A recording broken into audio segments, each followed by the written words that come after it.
West Coast Avengers.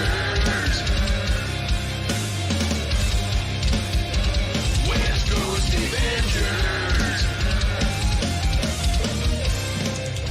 There's only one mantra that you all need to know. That's that one over there. See Todd, bye Todd.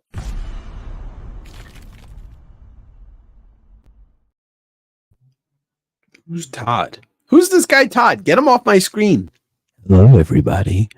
Welcome to Comic Books with your pal, Dave. Sexy Hour has begun. Hi, everybody. What's going on? It's West Coast Avengers. And we are here for the first Chat and Chill Wednesday non-live sale for the first time in a while. It's been busy. It's been real busy. As you can see, I've been busy curating my beard to look especially smooth and my head to look especially bald. Let's say hello to the friends that are here. As usual, we have Amber here saying hello. And we have Tyler here saying hello, David, my brother. Hello, Tyler. Hello. Andy Brenning in the house. What's up, brother? Joe's in the house. What's up, dude? Oh, Leon's back. Hi, Leon. And all right, David's gonna claim the beard. David to a David claiming the beard. Wow, it's been a wild couple of weeks. Y'all know where I've been because I've been telling you where I've been. I was in Afghanistan, and then I flew to Mogadishu, and then I went from Mogadishu to Zimbabwe, Zaire, and then flew from Zaire to Delaware. None of that actually happened. I went to Heroes, and then I came back from North Carolina, and I did SummerCon here in Washington, and it's been, it's been a lot of fun. You missed 1 week, and that's okay. Next week you miss. I gotta let you go, man. What's up, John? How you doing? But a lot has happened in those couple of weeks. But I want to say thank you to everybody in general, just because I still get to do this and it's still fun. It's New Comic Book Day today, by the way. Oh, no, let's move that there. The new issue of Last Mermaid came out. Derek Kirk Kim, friend of the channel, great book. I can't recommend this book enough. It's fun. It's got a vibe. He's gone on record here, also other places, to talk about how Mad Max is one of the big inspirations from him and that entire world. And holy shit, I saw Furiosa a couple weeks ago. Man, I don't understand why people didn't see that movie. It was fucking good. Straight out of Tampa. What's up, Mike? How you doing, brother? Yeah, that's what I've heard, that California and the rest of the country's pretty much roasting. Sorry, it's been hot up here, but not hot, not hot. Do feeling hot. No, it's not been like that. It's just been summery. That's why I live here, because it only gets really hot like for maybe a week a year, and that's it. It was good. It was also really good story. It had a lot of meat on the bones. Visually, it was fantastic. Hemsworth and Anya Taylor-Joy really chewed it up. Oh yeah. Well, we'll talk about that in a little bit. That's right. I mean, not that's right. What's up, Yevgeny? Yes, even it is evening, but I meant to say what's up, and I said that's right, because I was looking at Andy's comment and I was thinking to myself, that's right, Pacific Northwest for life. I'm never leaving here unless I go over to Scotland. It's either Pacific Northwest or the fuck out of this country. Please let me leave. That's right. No, they started casting. They added some cast. It got renewed a while back, but they announced like another 8 major, minor and major characters in the cast.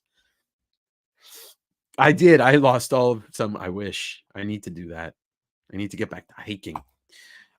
Yes. All right. So me and Andrew P. Fuck that, Kazra.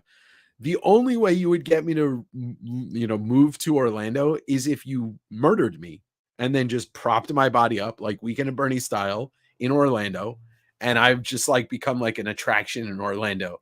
Dead Guy Dave. Please don't do that. I hate that place. Let's talk about this first. I'm super proud and super excited that this was released into the world. This is a project that me and Andrew P, you might know him from being around and also the episode that we shot. Leon, I don't want to talk about that.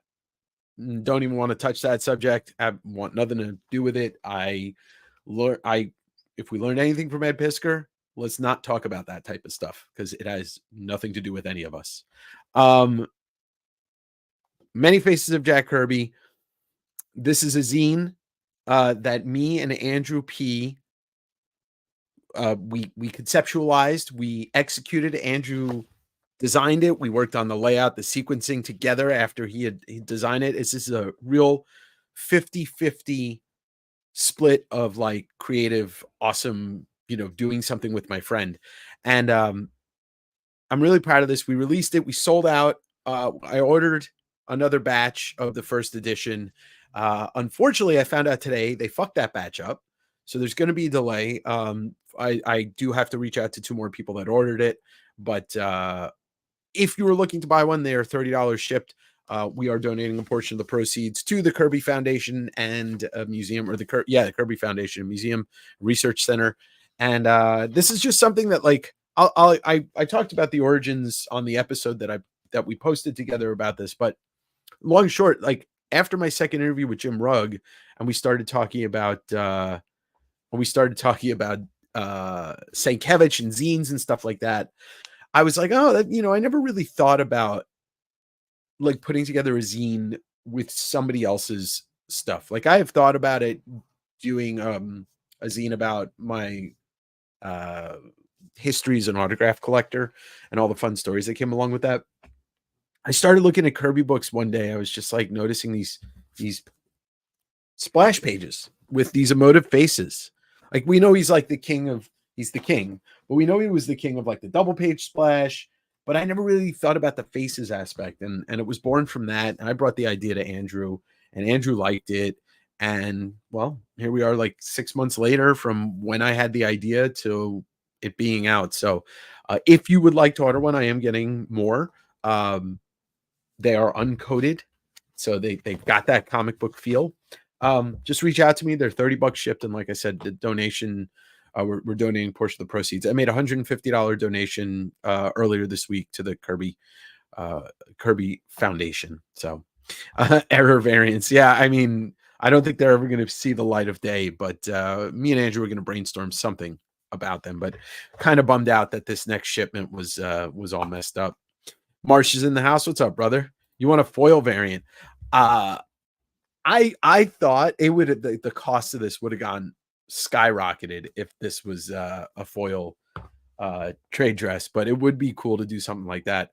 Tyler, yeah, me and Andrew are working on some other ideas that we're workshopping. We want to do at least one more Kirby before we even touch another artist, but you can kind of figure out what 2 artists I'm thinking about without saying it, because I've already said both of their names tonight. So so that'll be pretty easy to figure out. You know me. But I like having an angle. I like there being a theme. And so it'll never just be like some, like, oh, this is just, Jim Lee zine. No, it'll be something a lot more, or at least a little more intelligent. Gonna do a couple giveaways tonight. I pulled a little thing, but lots of stuff going on. Well, Kazra was just in here, and so Kazra is probably still in here. Kazra is Mr. Comic Art Fans and OAX.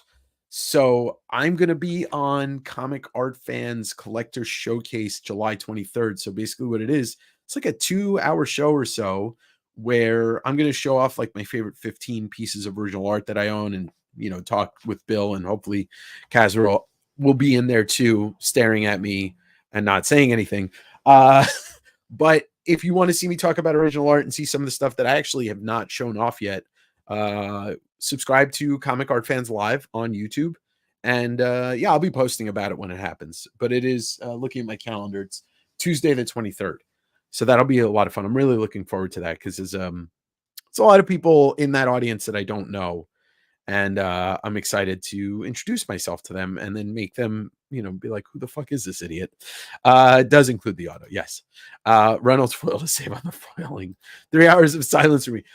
Don't tempt me, because I could also just, like, Bill will be talking to me and I'll be like,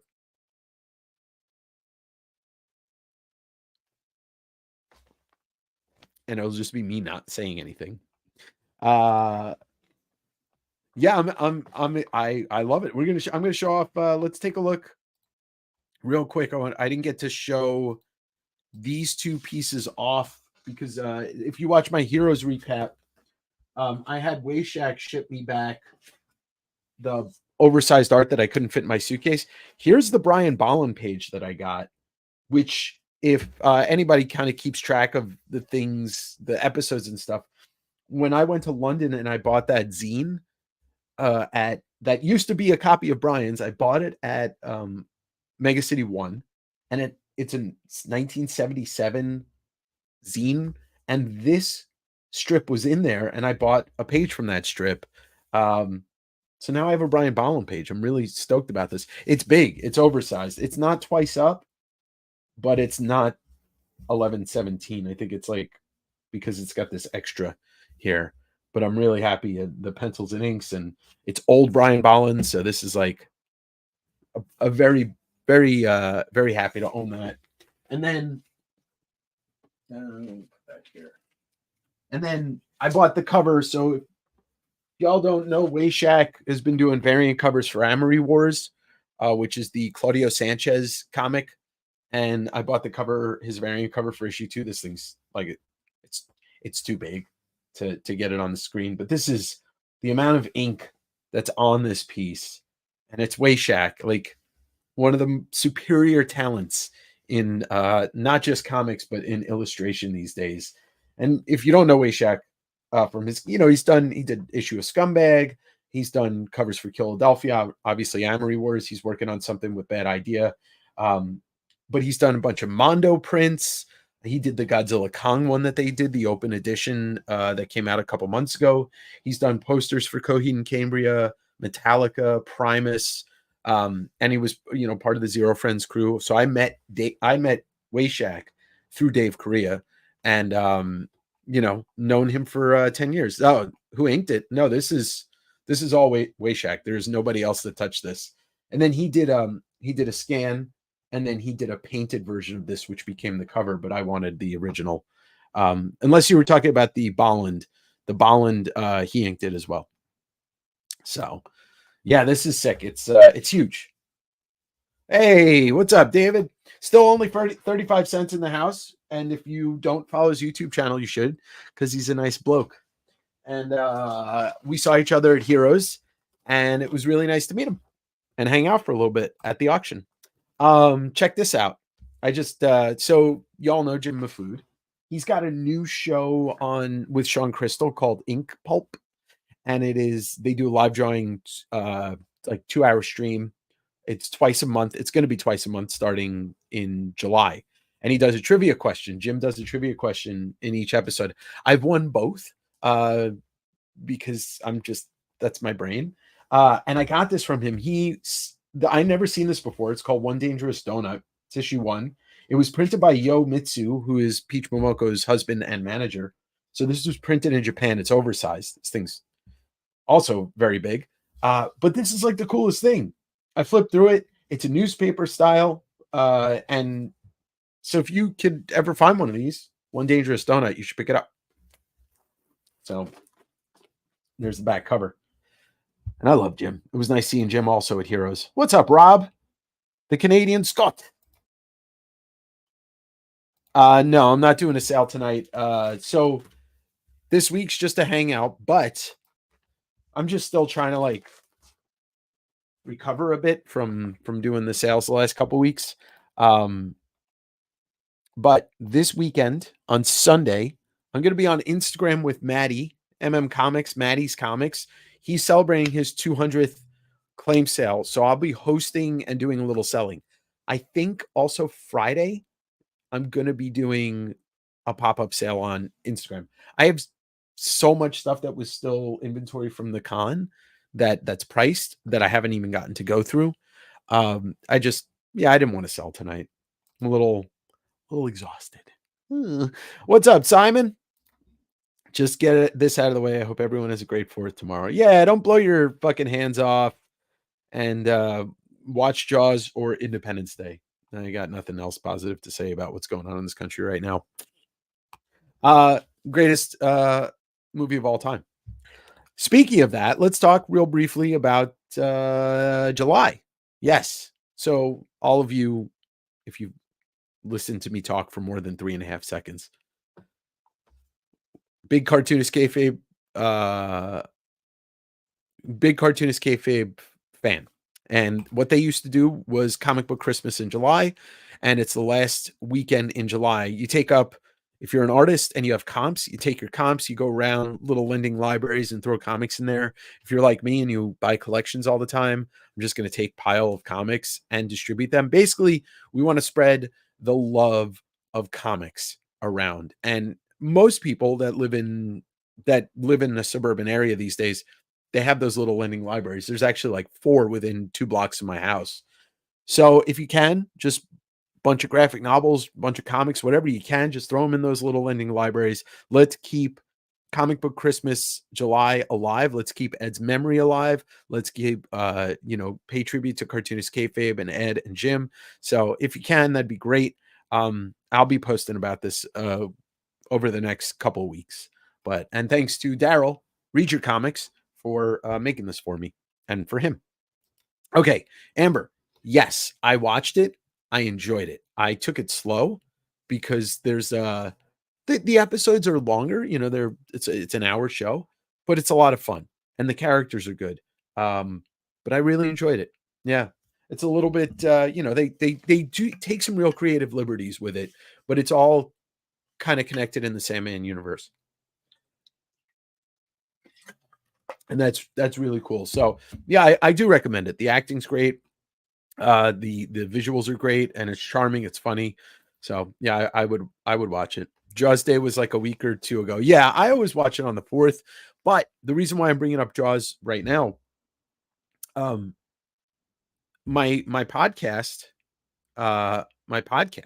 right? Direct Edition. If you're not subscribed or following it, please do it.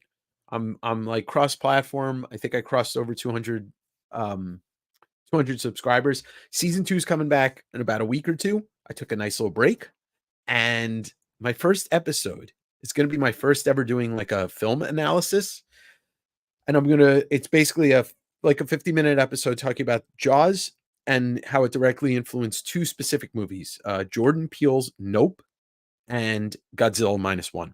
And there's a lot of things, there's a lot of similarities, but there's direct homages, there's plot homages, there's character homages, there's, you can't, Nope and Godzilla -1 don't exist in the way that we know them if Jaws doesn't exist. So I'm excited to share that. I'm in the editing stage on it, but the podcast is going to return in a couple weeks.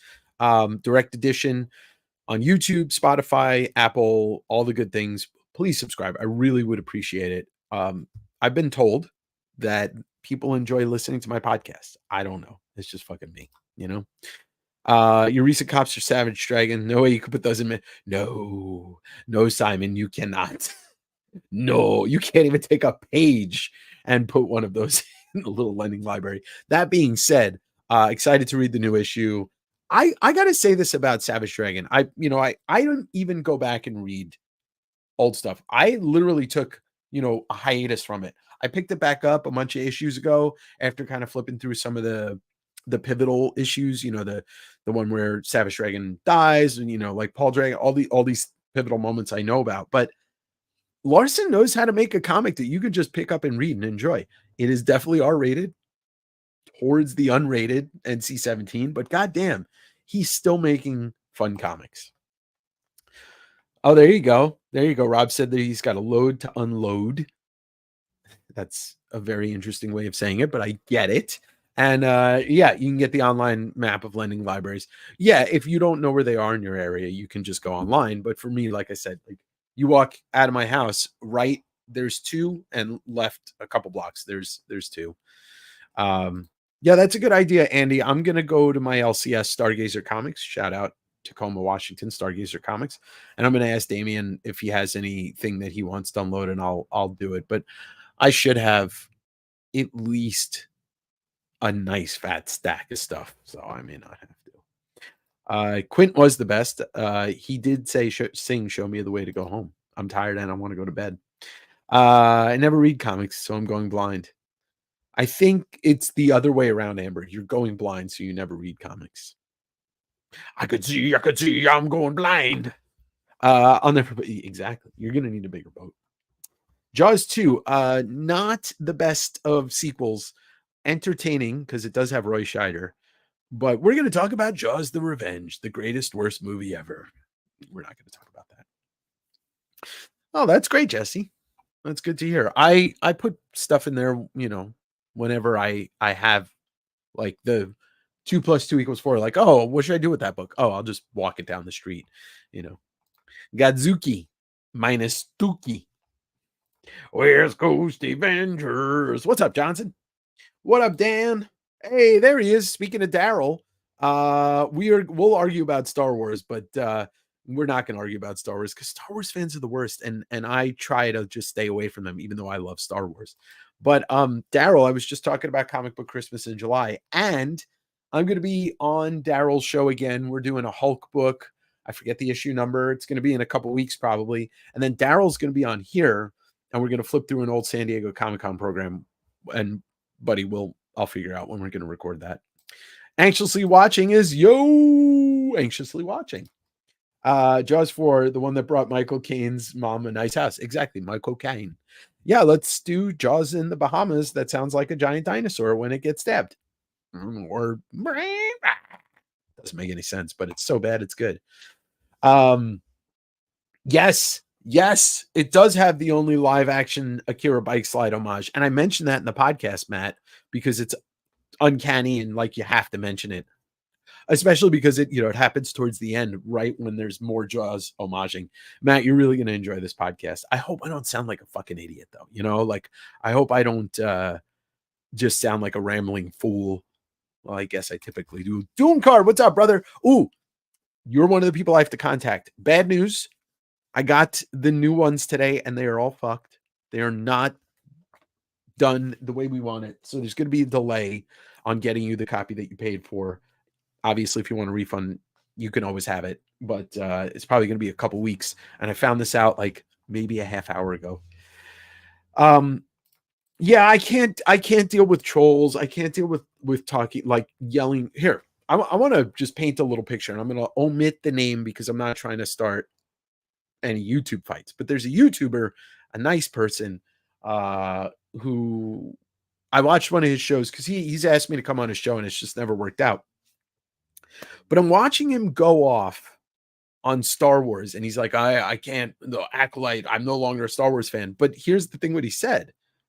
He says, and yeah, George Lucas didn't make the first 2 Star Wars movies for kids, maybe Jedi.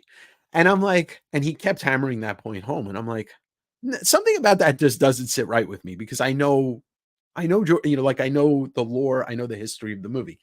So I just, for shits and giggles, I Google George Lucas 1977 interview. First interview I found, George Lucas says, Fox, I wanted to make this movie for kids. Fox didn't want me to make this movie for kids. I made this movie for kids. I'm like, yeah, he always wanted to make a kids movie. And I'm just like, this is why you can't, it's why you can't listen to people. I mean, if it's people shouldn't have microphones if they're not going to speak truth. Like you can't just make up your own fucking facts. That's not how it works. Like if I say I'm going to stick my finger in this socket and I'm going to be fine. No electricity is going to fall, go through my body. Just because I said it was a fact, that means you have to believe it's a fact. Would still be better than 90% of the film podcasts if you were rambling. That is true. I tried watching or tried listening to a couple of, like deep dives into certain movies, and I'm just like, ugh. Andrew P's in the house. Quality control. That's right. We've got quality control. We have to. Thank you, Johnson. I appreciate it. I'm really happy the way they came out. And yeah, me and Andrew don't want to start sending people bad books. Although that is a great band, and I do love that band. It is Kevin Devine and half of Manchester Orchestra. But I don't want to actually produce something and send people bad books. Maddie's in the house. Another person I've already spoken about, but let's say it again. This Sunday night, Maddie's having his 200th live claim sale on Instagram. I will be there hosting and selling a little bit and just, being the, token stupid guy or funny guy. Hey, exactly. We'll celebrate. Tardy for the party. Derek Bishop's in the house. Love you, brother. Yeah, exactly, Leon. Like, you can't just make up your facts. You can't just be like, I don't like Star Wars, and here's the facts of why I don't like Star Wars, and then spew a bunch of bullshit. Don't listen to people. Words to live by. Exactly. Don't listen to me. Except when I say, please listen to me. That is true. Look, I've been watching The Acolyte. I thought today's episode was excellent. I really enjoyed today's episode. It's been okay. And I was talking to Joe. You guys know Joe Scar, my designer. I was talking to him today, and it's like, not everything has to be the best, and not everything is the worst. Like, you can just enjoy something and it's okay. Like, that's all right. You all know that I have a love affair with this Gungan. And for years, everybody hated him. Now everybody's like okay with him. And I'm like, it's the same thing with Hayden Christensen. Like, hey, he's not the greatest actor, but he fit the role and it worked. And now everybody's like the Hayden Renaissance. Like, in 10 years, everybody's going to be saying that they love this Star Wars stuff and they hate the stuff that's coming out then. Like, that's just how it works. If you mainline nostalgia like cocaine, you're going to be disappointed by fucking everything, because nothing will ever be the thing that was as good as what it was when you were a kid. That's why I'm not a big nostalgia person. If you collect a nostalgia, you literally are limiting yourself to this when there's this. Like, if you're just sitting there like, I want to buy 90s stuff and nothing else, like, cool, you go stay in the 90s and be boring. Don't expand your horizons. I don't give a shit, but don't shit on the things that I like because you can't get out of your childhood. Go watch Peter Pan and fucking, no, that's Pinocchio, and be like, Rufio, fuck. Grow up. Anyway. It's not. No, and there are things, but the cool thing about Star Wars is they can expand. They did the extended universe, for years, and there's so much unknown out there. Like, one of my favorite things about the Force Awakens and like that, just the trajectory of what was happening there, is that it was kind of like Han and Chewie were mythical, like, legendary figures. Like, they were urban legends, some, because what happens in the first trilogy is like contained to the people that it happened with. It wasn't like every planet knew what was going on the whole time, especially with the characters of Han, Chewie, Luke, and Obi-Wan. Like, Jimmy in fucking Planet and the Outer Rim has no clue who Luke Skywalker is. He might have heard about kind of like, maybe like there's a guy who's a wizard, whatever. And that's why I kind of like the idea of like, oh, and Andor, somebody said Andor, Andy said Andor is a gem. Andor is the best thing that's happened in the TV shows, period. End of story. Like that, I could watch that thing and never get tired of it. Plus the score, the soundtrack, how it changes like tone every 4 episodes with the, the 3 chapters of it. Andor was perfect. First 3, the rest is meaningless. I disagree, but that's okay. I mean, like, we can agree to disagree, because like Star Wars is a good movie. Empire is the best Star Wars movie, period. End of story. Like, it makes the New Hope kind of look like, I like stories with heavy emotional, like some weight. I like depressing shit also. Most of the music I listen to is depressing. I love it. Enjoy that. Drive safely, Matthew. They don't have to all be home runs. Jesus Christ, half of my life hasn't even been a home run. Like 10% of it's barely been a home run. That's real life. Jar Jar, rule of the world. What up, D? Hook, yeah, Hook, Pinocchio. I'm a real boy. Rufio, whatever. It's all Disney. Everything's Disney. Yeah. I enjoyed the tone of today's episode, but it's an okay show. That's about all. It's an okay show, but Andor is a gem. I don't want to grow up. I'm a Toys R Us kid. Got a million toys at Toys R Us that I could play it with, from bikes to trains to video games, the biggest toy store there is. I don't want to grow up because, baby, if I did, I wouldn't be a Toys R Us kid. I don't want to grow up. Don't want to grow up. Jar Jar is drunk at Master Trope Works. Absolutely. Absolutely. Yes, I like Andor better than Mandalorian, although I do love Mandalorian. But Andor was just it's the least Star Wars show, and it's like the first time Rogue One was good, but Andor like kind of takes that and knocks it out of the park. But hey, I liked Andor more than Mandalorian, but I still like Mandalorian. Well, because that's the people on the internet are just going to complain. Look, I mean, we can go into that.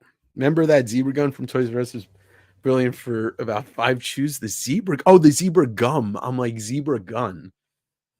God, do you remember how cool Toys R Us used to be? Just interesting, like how cool it used to be, how interesting it is now that there's no like store that supplied us with so much stuff. Like you could go to Toys R Us for video games, action figures, but also cards and comics. The comics were minimal. You got your packs of comics, but cards, and then KB was when they went heavy on cards, that was like a gold mine, because then they would just like, when stuff wasn't selling, they would just like blow it out.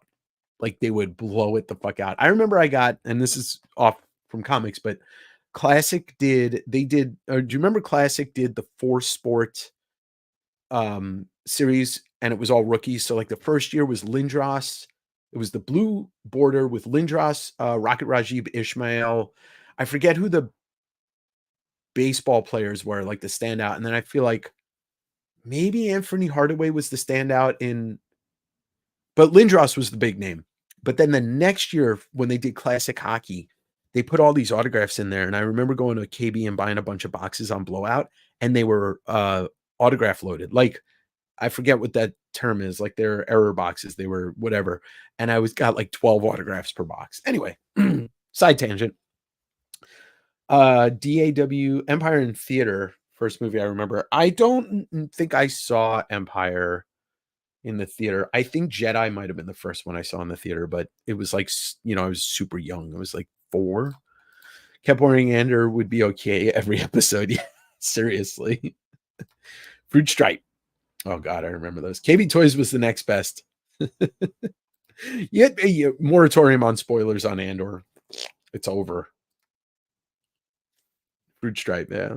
Andor was a slow burn. Loved it at the end and rewatched it. Yeah, I've rewatched it twice now, and like, yeah, that's a slow, right? It needed to be a slow burn though, because like that story is it spans. They could have ended it at any of those 3 kind of ending points. Like the first 4 episodes where they get off the planet, but then oh my God, the prison, the breakout. Oh, and Andy Serkis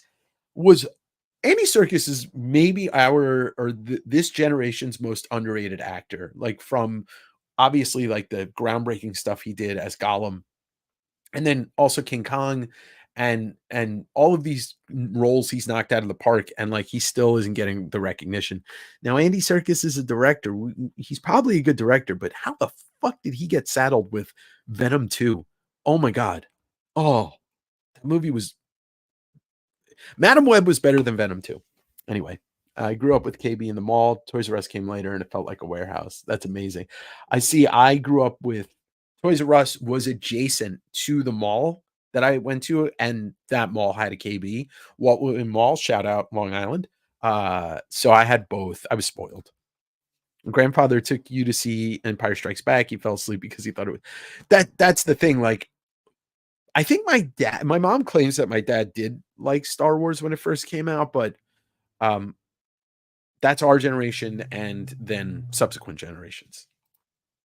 I don't know if it's a rumor, but I heard that FF is going to be set in the 60s. I heard that too. And what's his name? Greg Smallwood, the art that he did for the poster makes it seem that way, but we'll see. We'll see. Did everybody get their tickets to Circus? Yeah, I didn't listen to him, but I know he did. I got my tickets to Deadpool 3, going to see it at downtown SIF, which used to be the Cinerama. Excited for that. That's right. Well, Rob, I went to the one in Vancouver. It was ass. But a couple of people told me, a couple of Canadians told me that it's not representative of the rest of them. Yes, the Skarsgård monologue when he's talking to the defected Empire guy is possibly the best thing that Star Wars has ever put in a script. And I mean, Stellan Skarsgård, that's another one. Like he's just, I remember seeing him in a lot of movies, but it was his role in the remake of Dragon Tattoo, which is, you know, the Fincher one, was a blast. Like he was so fucked up in that movie. And yeah, and he's just a great actor. That whole family's talented, which is pretty interesting and wild. By the way, I want to give a shout out. Adrian, Actual Dracula, hooked me up with his print of the fan art that he did for Red Room. And it's for the Cheap Thrills? What? Oh God, I'm so bad with the album cover. Anyway, it's not Cheap Trick. It's Cheap. Oh, maybe it is Cheap Trick. Anyway, it's an homage to the Crumb thing. And then also a big shout out to Vlad. Both of these great humans were in the live drawing at Dave Entercon, and he sent me this along with his comic, The Little Things. Big shout out to both of them. And once again, Derek Kirk Kim, Last Mermaid, came out today. Issue number 5. I'm going to have Derek back on whenever the trade comes out, whenever the first arc finishes up, which will be within a month or two. I did not. Feige confirmed it's a 60 set piece. That's pretty dope. Yes, it is, Tyler. Is there any update on the Crow movie? No. Ugh. All I know is it can't rain all the time. Your tears won't fall forever. There is only one Crow movie. There is no other. Even City of Angels, I remember seeing that when it came out. That movie was also quite ass. What have I seen lately? I watched. I really want to see Maxine and what was the other one? There's 3 of them. I saw X, but I still need to see the other 2. They're Jared Letoing, The Crow. Yeah, pretty much. And Bill Skarsgård, like, you know, great actor.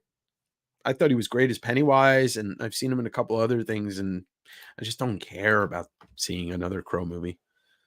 Wasn't it said it can rain all the time? That is true. Your tears can fall forever. All right, let's do a giveaway. I picked out like 2 little prize packs, just little fun stuff. Let's take a look here. We've got a print from my buddy Adam Lemna. That's a Teenage Mutant Ninja Turtles print and signed. We've got a copy of Reggie Byers' Shuriken #1. Shout out to Jim Rugg. And a copy of Johnny Quest #1. And a Beavis and Butthead Wizard Acetate promo card. Look, if you're overseas, if it doesn't cost me more than $20 to ship this, I don't mind sending it. Stuff. Hashtag stuff. Derek Neiman in the house. There he is. And Stellan Skarsgård was a professor in Kabul. Oh, shit. I forgot. I haven't seen that in a while. How do you like them apples, right? Yes, this is a fucking assortment. You get Beavis and Butthead. You get Johnny Quest. You get Shuriken #1. And you get the Turtles print. Hashtag stuff. So Andor is the political thriller. Mando is the lone wolf and cub. What's the next Star Wars genre they do? Comedy? Maybe a Jar Jar Binks soul-searching romantic comedy. Misa gonna love you. Ah. Hashtag stuff, and I'll give this away. And yes, this is Dude, Tyler, I'll send you a picture. Issue number 4 is this wild fucking photo cover. I have that pulled out. Like I'm gonna keep it. And if you've never bought something from me before, and I don't have your address, your shipping info, do me a favor. If you win, just hit up my website. I have a website now, westcoastavengers.com. Throw a message in the contact form and just let me know your shipping address and we'll get it out to you. And if your name is different than your YouTube name, just screenshot it when you win, and you can also message me on Instagram or whatever, and or when I email you back, you send me the screenshot. So Star Wars the musical, I'm into it. Jar Jar does not suck at all. Search your soul, search your feelings, you know it to be true. They did Star Wars Come Say It would make the trolls head. Oh God, yes. If they did, yeah. Fuck the trolls. Hamilton remix featuring Jar Jar's Alexander Hamilton. Ballpark. West Coast Avengers. The musical has to be on ice. Well, it's going to be set in Hoth. Star Wars Hoth, the musical.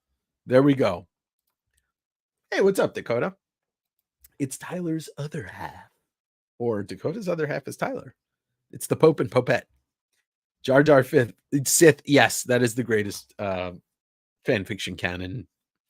All right, so hashtag stuff, and I'll give this away. How many people entered so far? 17. All right. Let's present that. Oh, I gotta change that. Nope, not that. I gotta stop sharing this. Popette. Oh, thanks. Yeah, that big shout out to Joe Scar. Joe has been working on the website, and we've got some more stuff to work on with it, but for right now I'm happy where it is. Fan fiction romance featuring Tyler's dolphin and Jar Jar. Oh my God. Well, you never know, they might you leave my dolphin out of it. How about fan fiction where Jar Jar is the Pope and Tyler and Dakota make a pilgrimage to the Vatican to meet Jar Jar, and then he turns out to be a Sith and just lightsabers them both. All right, I'm gonna do the drawing. No reason to keep going. Let's do it. Hashtag stuff in 10, 9, 8, 7, 7.5, 6, 12, 10, 5, 4, 3, 2, stuff 1. Who's gonna win? Is it Darth Jar Jar? Oh, well. Ah, there he is.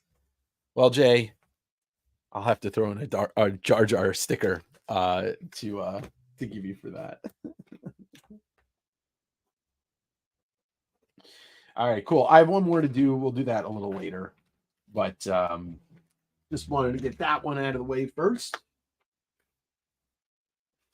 No. Can't get away from me. I gotta skip 5. I have to start over. All right, so a couple other things. So we went through Comic Book Christmas in July. We went through Maddie's sale this weekend. Going to be on the Comic Art Fans Collector Show on the 23rd. I'm going to be shooting a little chat with MJ Comics over in, I believe he's in England. Yes, he's in the UK, the Queensland or the Kingsland.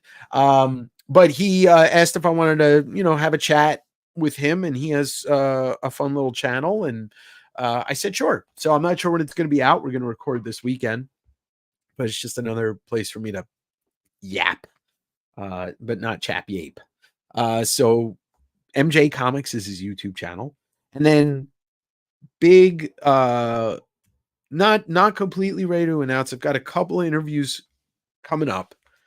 One is scheduled, 2 are in the process, but one I can talk about because it's going to happen. I'm going to have Ed Pisker's family on the channel. I think it's going to be Bobby, Bree, Justine, and Mama Pisker. We're going to talk about Ed's legacy, and then we're going to talk about the Pisker Con, Eddie P Con, which if you're in the Northeast, August 24th, Ed had talked about, years ago about, when kayfabe gets to 100,000 subscribers and when they get bigger, like maybe doing a kayfabe con. So they're doing one called the Eddie P Con, and it's going to, it's going to be small to start, but it'll get bigger, and I'm going to be having them on, and then I'm going to be going and being involved there and helping them out with the con. That's August 24th. So excited to have that stuff kind of going on, and when it happens, y'all will know. That will not be a live interview for obvious reasons, especially being a YouTube thing. So, but it'll be up there. And it'll happen at the end of the month after San Diego, because the family's going to San Diego Comic-Con. He's nominated for, I think, at least one, maybe two Eisners for the Hip Hop Family Tree Omnibus. And obviously, here's to hoping that they get to receive an award in his honor. But I'll be having the family on, and then I'll be in Pittsburgh at the end of August. And we'll see what else comes with that. And then, yeah. What if they remade Star Wars 4 to 6 better fight scenes between Vader and Kenobi? Don't ever remake Star Wars. That's a sure way to ruin something. There's been like 1 to 2 remakes that have ever been at least, if not better, good as the original. One that comes to mind is The Crazies, the George Romero movie. Because his original movie is actually, he used to talk about how it was his worst. And the one that came out as of 10 years ago was so fucking good.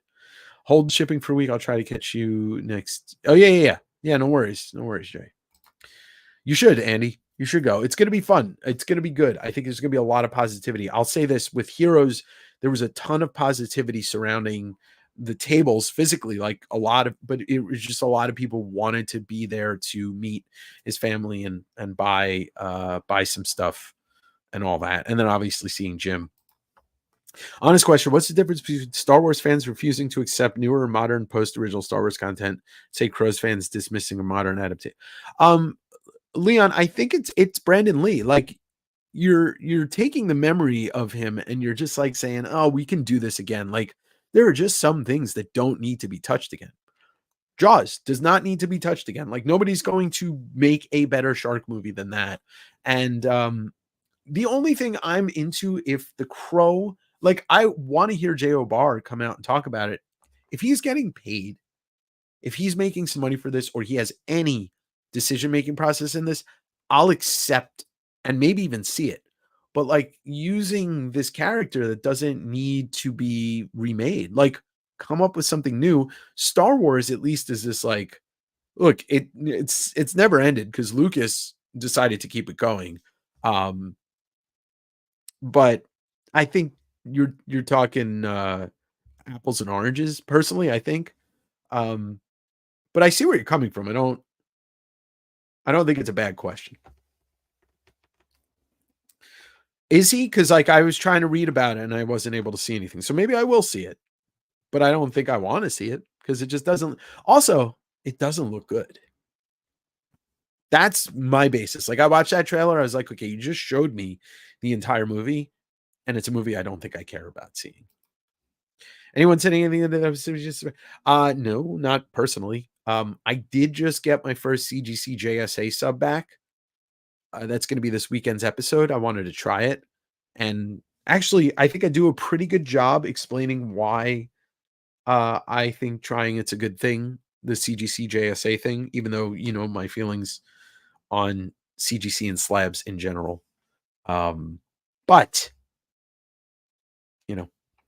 I got to do what I got to do. You can't make The Crow better. I honestly 100% agree with that. The book is absolutely fantastic, and the movie is absolutely fantastic. CGI shark would suck. I mean, look, I love Deep Blue Sea, but it's no Jaws. And also, deepest, bluest. My hat is like a shark's fin. But yeah, the CGI sharks suck. See, I literally, I did try and do my research on that. I wasn't able to find anything about it, but and look, if it's good, then Davey will see it on the back end. But remakes, so the Crazies, right? That's the number one that comes to my mind. Girl with the Dragon Tattoo. I mean, it's hard for me to say that any remake that David Fincher would do, I would consider anything other than great.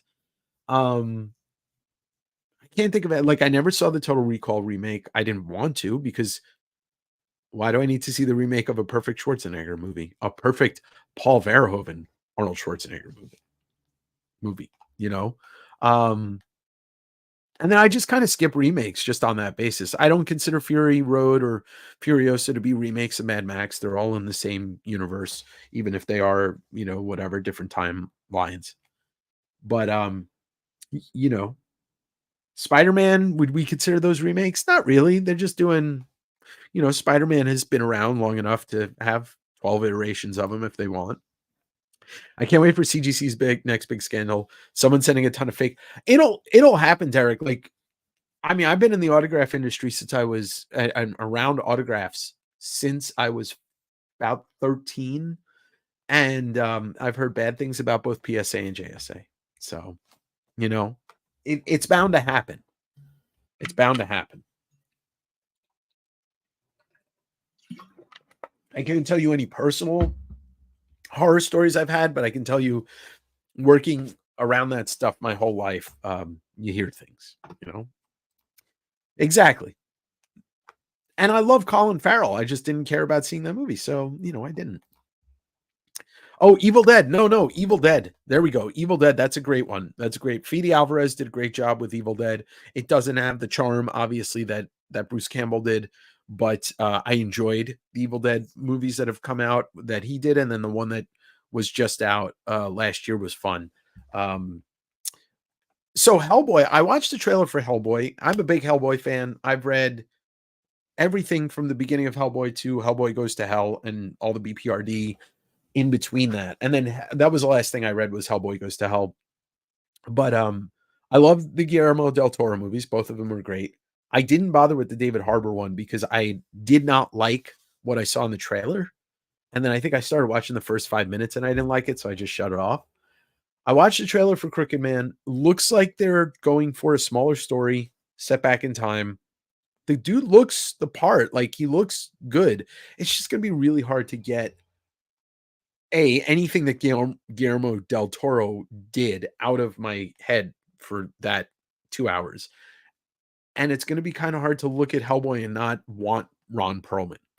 So it's tough. Like, I want Crooked Man or Slender Man or Crooked Man.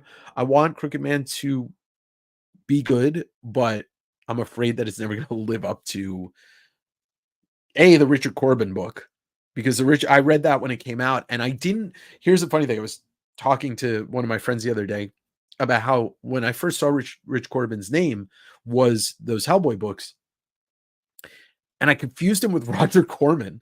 And I'm like, wait, the guy who directed all those like B horror movies is now a comic book artist, and like obviously, that confusion went away. But originally, I confused Richard Corbin and Roger Corman. I'm partial to Dragon Tattoo remake. Yes, Matt, I know you are, and I am. For so many reasons. CGC could shoot somebody on Fifth Avenue and Slivers would still buy him. The dead bodies? I got 12 kids to feed. 12 Monkeys is a remake? Is it a French film remake? The Terry Gilliam movie? I think I knew that once upon a time ago. But goddamn, no, I don't think I ever like really put those two things together permanently. If they did a remake of Flash Gordon, could be cool. Well, and that's the thing, right? Like, nobody really, I think, remembers the Flash Gordon movie for the movie as much as the soundtrack. So you could technically just license the Queen music. Oh, that's right. That's right. Cape Fear was a good remake. Oh, wait. They did another Cape Fear movie? Who was in it? I kind of vaguely remember it exists. But when I think of a Cape Fear remake, I just think of the Sideshow Bob and the Simpsons episode, because technically that's actually the best version of Cape Fear. Sad part is the Quarterman Hellboy adaptation should have been done by Del Toro and Perlman. Yes, that would have been fucking dope. Completely. It's like that time on the stream I confused Woody Allen for Woody Harrelson. Oof. Oof. Woof. Let the bodies hit the slab. Let the bodies hit the slab. Let the bodies hit the slab. 1, nothing wrong with me. 2.0, nothing wrong. I don't know. CGC is a bag of clown juice. It's based on the experimental French short film. Oh, no shit. Yeah, so that's so obscure. That's so obscure that right. Oh, okay.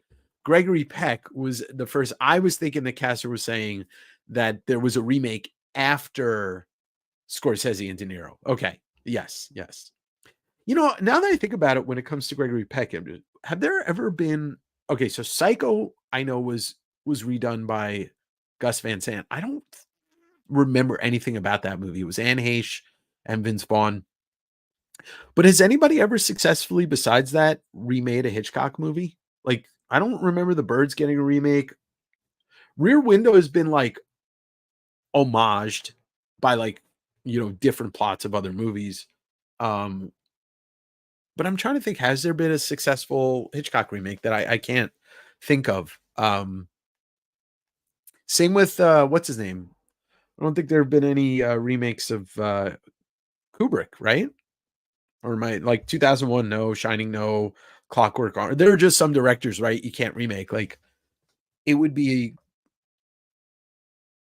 a really dicey proposition if you're like, I'm going to remake this Stanley Kubrick movie, and everybody looks at you like, the fuck do you think you are? Same with Spielberg. There hasn't been a Spielberg remake, has there? There have been other people that directed Indiana Jones movies, and we don't count Crystal Skull, but I did really enjoy the last Indiana Jones movie a lot. Wasn't the Gus Van Sant? I think, I don't remember it, Matt. I can remember the DVD case because I owned it on DVD, and I think I watched it once, and that was it. Disturbia is basically a rear. Oh yeah, see, that's a right. Like, movies have remade it in that way, or have literally just used like that, you know, whole idea of guy, you know, you're confined and you're watching somebody or whatever. I almost feel like when you look at Phone Booth is not a remake of Rear Window, or but it's like, you know, that movie doesn't exist without the original. Yeah, they just rip them off. There you go. Well, that's the point of my podcast. So some of you, yeah, there you go, Andrew. So if any of you guys listen and gals listen to Rob Liefeld's Robservations, which is by far one of the best, if not the best comics, or, you know, podcast by a comics professional at this point, you know, kayfabe aside, he did a 2-part episode, Swipe File, where he talked about like how angry people on the internet call it swipes, but if you really look at it and you look at what these people are doing, like, there's a lot of people, you know, it's homaging, it's paying tribute. And that's what inspired me to really start talking about the Jaws, Nope, Godzilla 1, because I saw both of those, you know, Nope and Godzilla 1 in the theater, and I walked out and immediately said, like, that's a love letter to Jaws. So yeah, they're right. Swipe. Yeah, we don't talk about that movie. But the other one, the most recent one, the why can't I remember? The Spear of Destiny? Anyway, the Dial of Destiny. I enjoyed it. See, I'm not a big Blade Runner fan. The original. And it's like weird. I've tried to watch it so many times, but I like 2049. Rear Window is remade with Christopher Reeve. No shit. Yeah, didn't know that. Simpsons Rear Window. There you go. There's another one. Great one. Yes. So right. And King didn't like the Kubrick version. Like, that's a very legendary known thing. But then one with Steven, dude from Wings. What's his name? Steven. not Dorff, Stephen, whatever. He was in that television remake that King was behind. And I remember it. I vaguely remember I remember watching it. I just can't remember the show. Yeah, we were talking about that, Cal. That was the one that Gus Van Sant made with Vince Vaughn and Anne Heche, and there was one other person in it. I can't remember who. Is there anybody else out there that is not a huge fan of Blade Runner, like the original Blade Runner? Because I was talking to buddy the other day about how, like, same thing, tried to watch it a bunch of times and it just never, I never got the feel of it being like a movie. It was a very stylistic thing. I understand why it's heralded and Ridley Scott is Ridley Scott, but like it didn't do anything for me. And I saw it when I was like 13 and I've tried to watch it a couple times since, but 2049 I really liked. Oh yeah. Yeah. Oh, well, that's the thing about his movies. Villeneuve, Denny Villeneuve. Just like Dune, you fucking like hit when he teams up with Hans Zimmer, you like feel it. His movies are truly made for a theater experience. I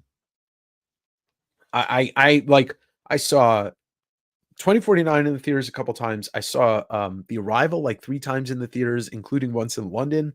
I saw Dune 2. Like, man, his movies are something else. Yeah, I think there's just like, but I recognize, like, we know that Harrison Ford's great in it, Rutger Hauer's great in it, Daryl Hannah's great in it. It looks beautiful. It's got the Vangelis, the score, and it's like, but you know what it felt like, the original Blade Runner to me, like a big long advertisement, but a beautiful one, you know. And also, for my part, I'm not into noir. It's just not my thing. I do like Kiss Kiss Bang Bang though. Old man Leo, see, all right, so I don't feel alone, and I'm not trying to shit on you, Jay. Like, there are so many people that love Blade Runner, but I'm like always felt weird as like a, you know, somebody that's into nerdy shit and into movies and stuff. I felt out of place because I didn't like it. I'm not too into it. Yeah, we've had that discussion too. Yeah, exactly. And that's the thing. It's like, I don't think anybody would look at that movie and be like, I don't understand why people like it. It's just, I think there's like certain people that love it and certain people that are just like, yeah, it's the final cut. Yeah, I think the last time I watched it was the final cut. Well, yes, Hans Zimmer is incredible.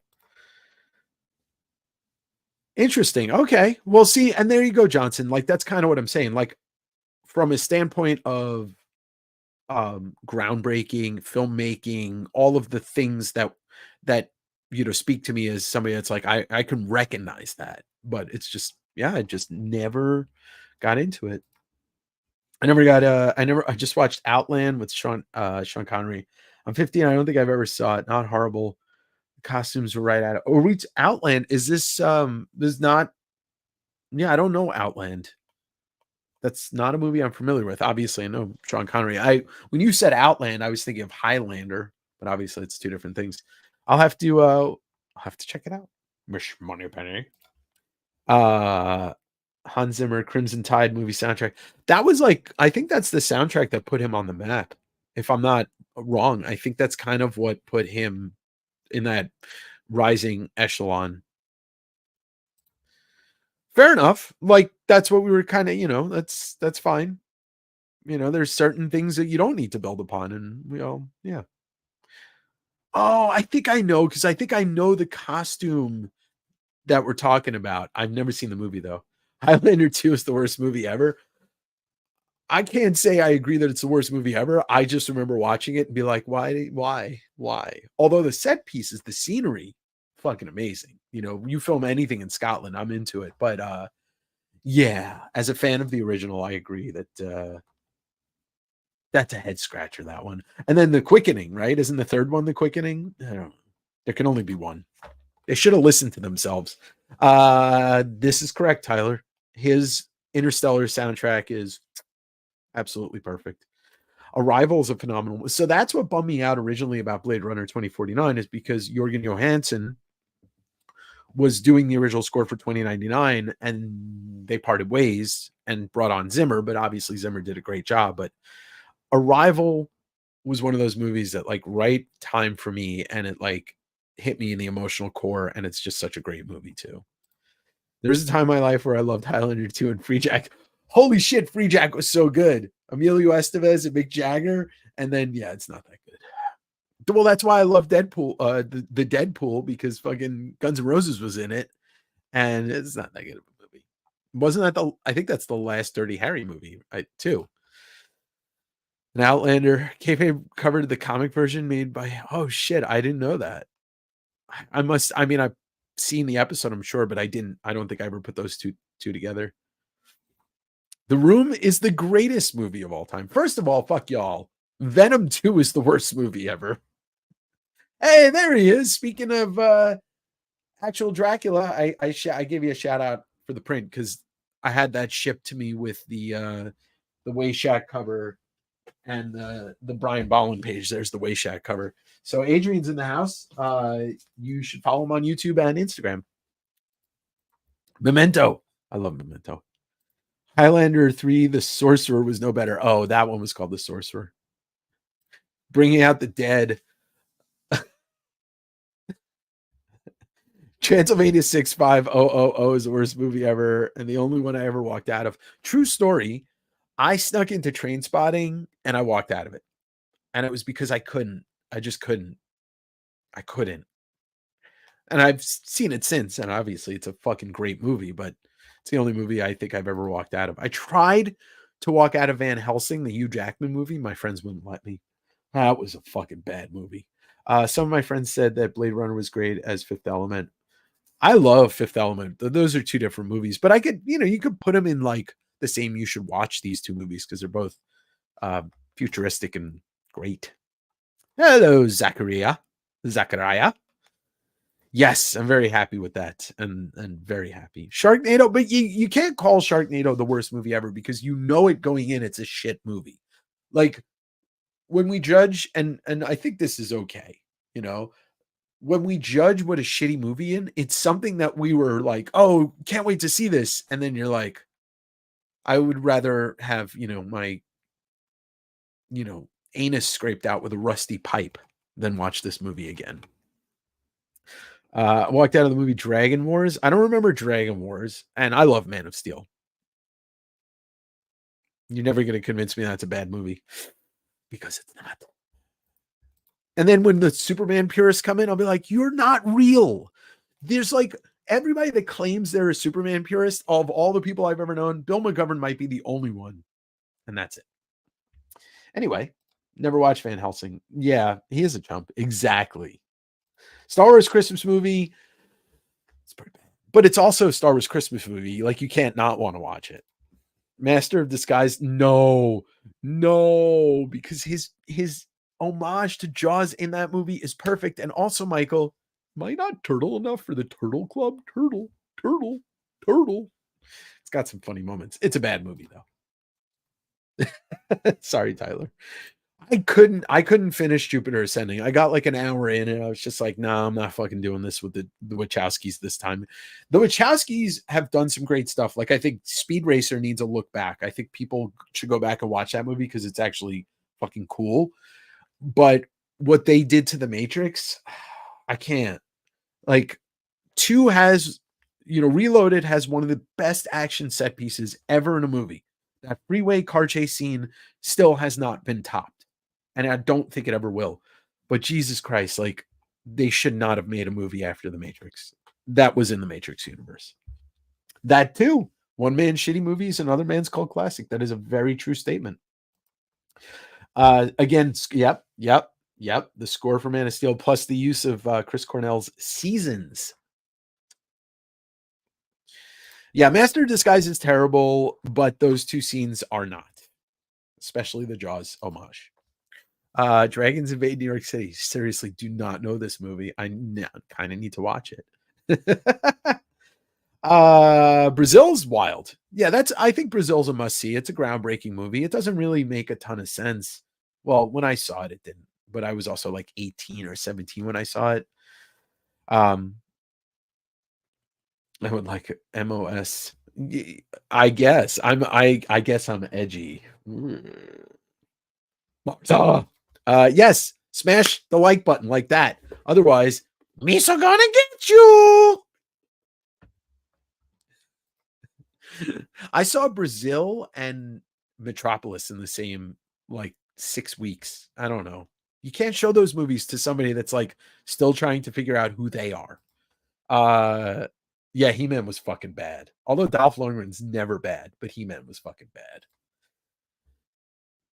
Let's all analyze, scrape, and the like button and subscribe buttons. Exactly. Critters is a classic. Yeah, that's a cult classic.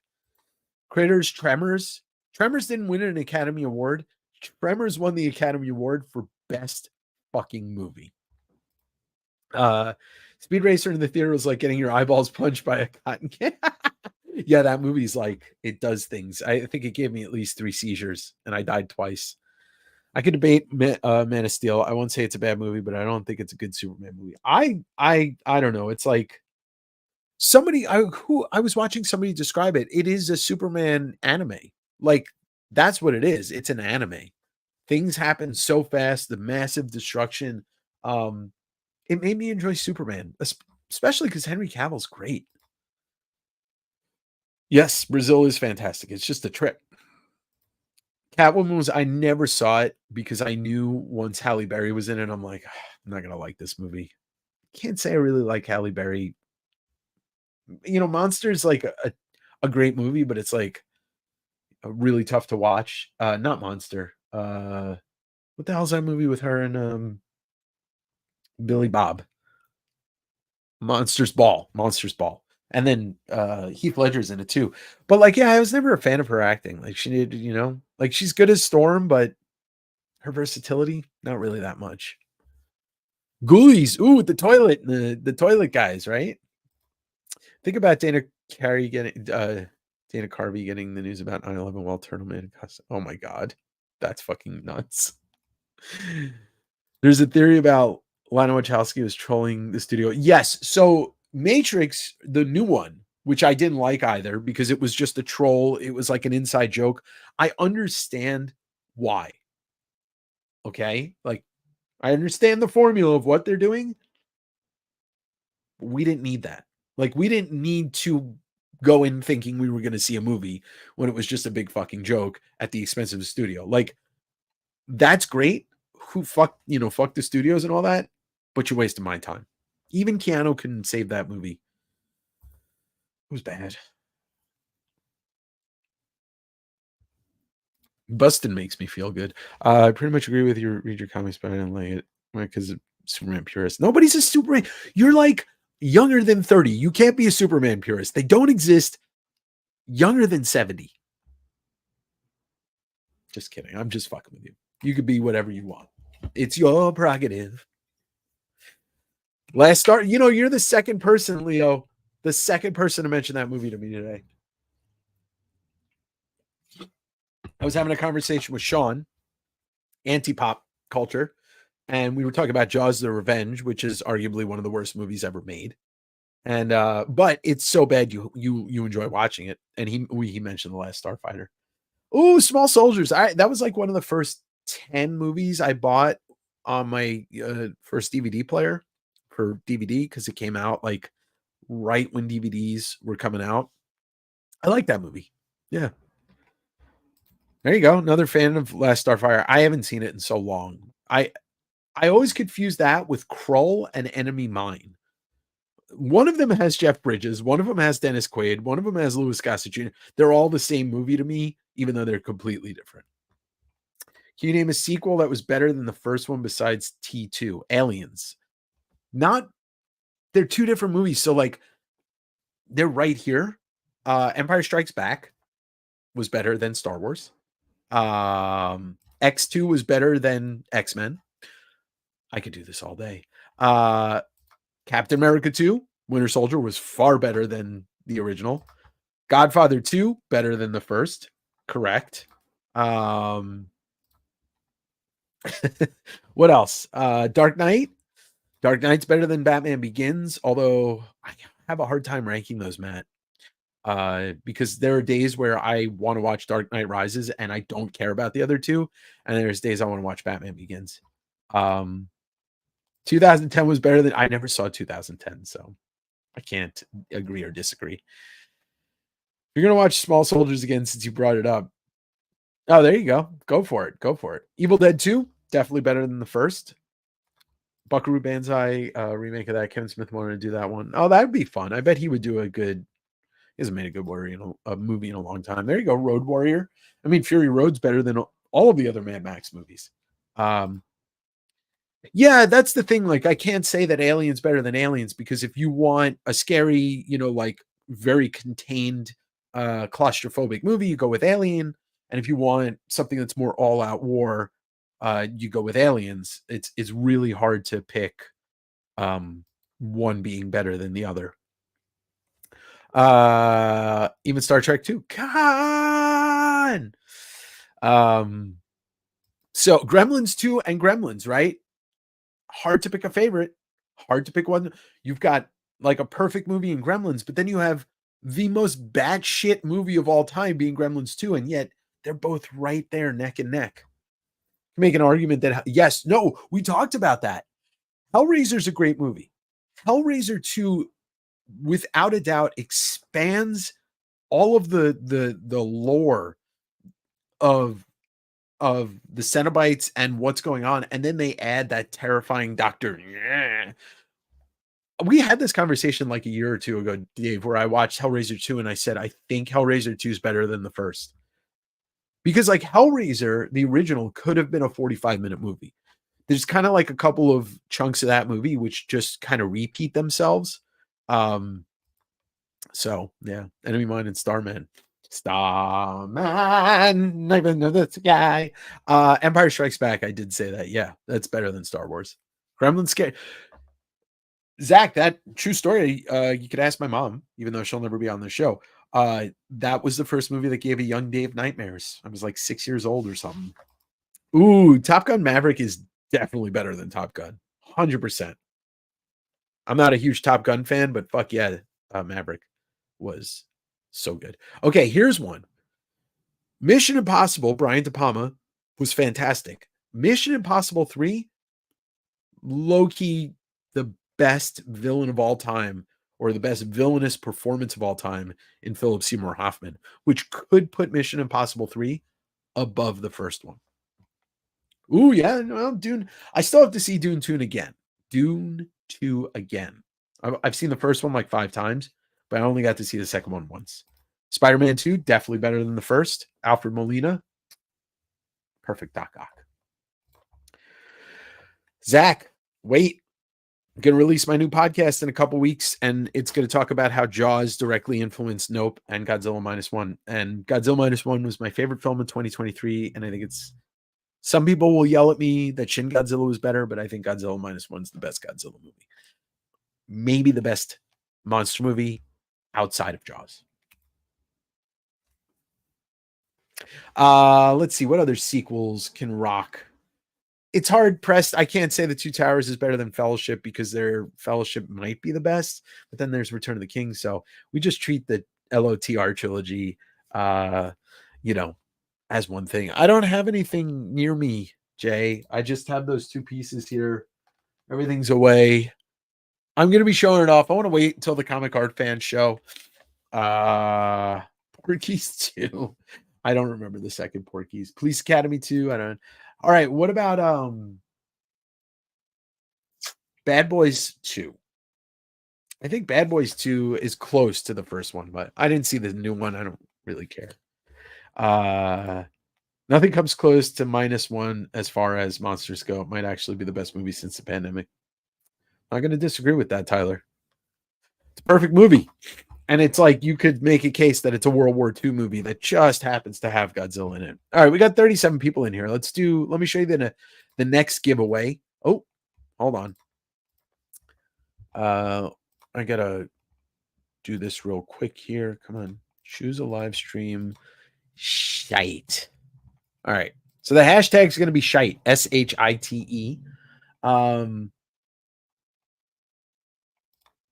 Lethal Weapon 2 is great. I almost said Lethal Weapon 2. You talking about some DWJ? Because I would love to see your DWJ art.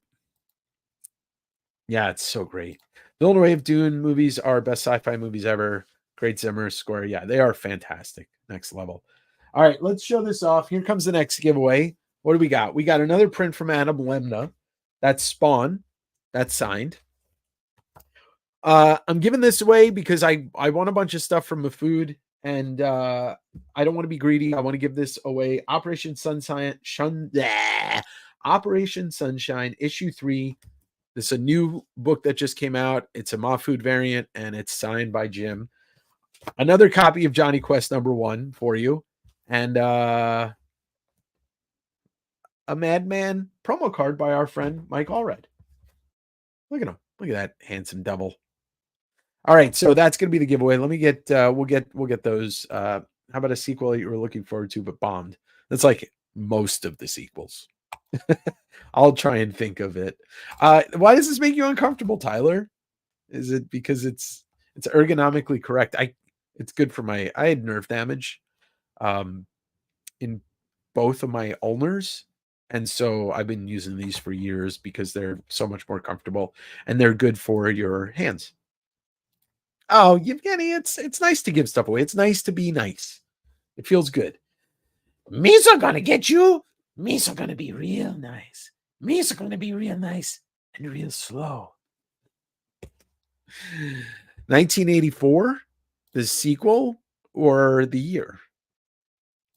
Christmas Vacation. Oh, original limited series. I never watched it. The one with Michael B. Jordan and Michael Shannon, I believe. You're jarring on the eyes. All right, we're gonna do a giveaway here. Let's see. Let's start collecting comments. All right, we got 19 people that entered. So you get the Spawn print. You get the Mahfood variant signed with a little doodle. You get the Madman card, and you get the Johnny Quest. Transformers, yeah. Oh, 1984 Transformers. I see what you're saying. Okay. I thought you were talking about the movie 1984 based off the Orwell novel. And I was like, wait, what? Yeah, I like that this episode was probably the best out of what we've gotten. I can look, Derek, and you know this. We've had conversations about like how it's just like you take what you want from it. You don't have to sit there and hate it. All right, so we got 21 people in the giveaway. Let me bring up the screen. And we'll do the drawing in 10, 9, 8, 7, 6, 5, 4, 3, 2.5, 1.75. All right, I'm doing the fucking giveaway. Who's gonna win it? Who's gonna win it? Who is the big winner? Oh, there he is. Blood sucking Adrian. All right. It's yours, brother. Brother. Oh, shit. I'll get that out to you. The winner. We talked about Yevgeny. I said that I want to give it a chance. It looks, it looks okay. It doesn't look bad. Like immediately on first view, it doesn't look as bad as when I saw the David Harbour trailer, and I never watched that movie because I didn't like what I saw. They say it's going to be a little bit smaller of a movie, low budget, and I'm into that. Like, you're never going to duplicate what we had with Del Toro. By the way, here's a question for people in here. Two what? Two? Give me 2. Utah, give me 2. There's a remake that I never bothered seeing. How do you remake Point Break? How? You can't, because Patrick Swayze's fucking dead. And they tried, and nobody saw it. Because you can't. Because maybe he didn't die. Maybe he surfed that wave. Utah, he's not coming back, man. I'm not coming back. Anyway, Point Break is in my top 10 of all time. Yeah, plus like it's a older story. Like, and you know, Hellboy has so many stories to tell that could be set in 50s, 60s, you know, 70s. So Ghost 2 is not a real movie because Patrick Swayze's dead. Is there a second Ghost movie? Oh God, I hope not. Goddamn right on Point Break. That is right. Anyway, what was I gonna say? Shit. I lost it. Oh well, it's gone. I wanted to so what do you think? That's what I was gonna ask you about. So Del Toro, yeah, I didn't bother seeing it. I heard basically from the opinions I heard about the Jake and I love Jake Gyllenhaal. I heard like it was good, it was bad, which means it's just a movie. Like when I hear that many divisive opinions, I'll watch it eventually, but he could play the you sick bastard. Speaking of Del Toro, Guillermo, my favorite movie of his is Shape of Water. Like I think that's a beautiful movie. A lot of people didn't dig it. A lot of people did. Obviously, won an Academy Award. Won several Academy Awards. But like that's the pinnacle of Del Toro. I do. Pan's Labyrinth is also, you know, these two movies are neck and neck. I love the Hellboy movies, but I got to put those two above it. I'm just interested to hear what people thought about Shape of Water because, like, if you think about what he's been trying to do as a filmmaker is make like the modern fairy tale, like that's what that is. And so is Pan's Labyrinth is a even though it's not set in modern times, but it is a modern, meaning that it came out in modern times, a fairy tale. And I just like Shape of Water to me is just such a great movie. But Pan's Labyrinth is fantastic. I think Pan's Labyrinth has more like it stays with you, like you're thinking about her story a little bit more after you watch the movie, where I feel like Shape of Water, the whole movie is just kind of like awesome from beginning to end. Matt Patrick Swayze was too young to know her. Oh, that's really funny. I've seen it like 4 or 5 times. It does work great on a rewatch. Pan's Labyrinth, though, I feel like is a more rewatchable movie. But it's kind of weird because like Del Toro, I didn't like Crimson Peak, and it's mostly due to Charlie Hunnam because I think that dude's a fucking terrible actor. And I guess he just keeps getting parts because he's good looking. He almost he tried with his horrible acting. He tried to ruin Crimson Kaiju's. God damn it. What's the Kaiju movie? Pacific Rim. He tried to ruin Pacific Rim, but the Kaijus beat him to it. But I feel like I also watched Nightmare Alley. I didn't enjoy that. Like, I don't know. There's like this weird, when he goes like super fantastical, I like Del Toro. When he tries to stay kind of in that a little bit of reality, I don't. No, Hiddleston was in it. What's her name's in it? And isn't Hunnam in it? Man, I don't know. Maybe I'm confused. Jessica. Yeah, I miss seeing that. I was in LA when that exhibit was in LA and I wanted to see it. Yeah, exactly. There you go, Andy. That's a good way to look at it. Jessica Chastain. Whoops. Dracula sounds amazing. Oh, yeah. All this talk of movies, but I remember the first time I watched the first Star Wars trailer on TV, it made me want to see the movie so bad. Just an awesome feeling. Yeah, well, that's what trailers used to do to us. Now they just fucking ruin the movie. You know, I can't watch trailers anymore because they give too much away. I obviously don't remember seeing the first trailer for Star Wars on TV because I was negative 2 years old. But first time I saw the Jurassic Park trailer, that was one of those things that just did it for me. You know, I was like, oh my God, dinosaurs are real. Me too, Tyler. Me too. She's been in some really good movies. She's been in some stinkers. But if you want to see a good Jessica Chastain movie, if you haven't seen it, the one with her and Oscar Isaac. A 24 movie set in New York. Violence is in the title, not A History of Violence, A Year of Violence. She's great in that movie. She's fucking great in that movie. Speaking of A24 movies, what do we got coming out soon? We got Maxine just came out, and then I feel like they just announced something else that I really want to see. Still haven't seen their the remastered Stop Making Sense. I really got to check that out because it's Talking Heads. Has anybody seen anything interesting lately that they liked that they want to recommend? I saw Kong Godzilla finally, the Empire, whatever it's called. It was. Here's my thing.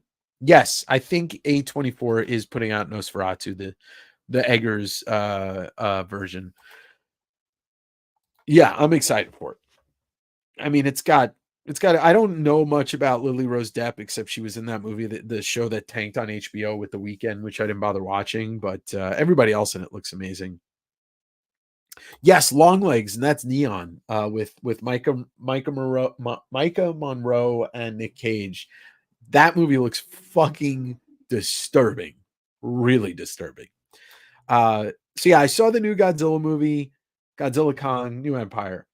I enjoy those movies like for what they are. They're the popcorn versions, the real popcorn versions. But I watched, if anybody else did, please chime in. I watched all of Monarch, the Apple show that was a tie-in with Kurt Russell and his son Wyatt.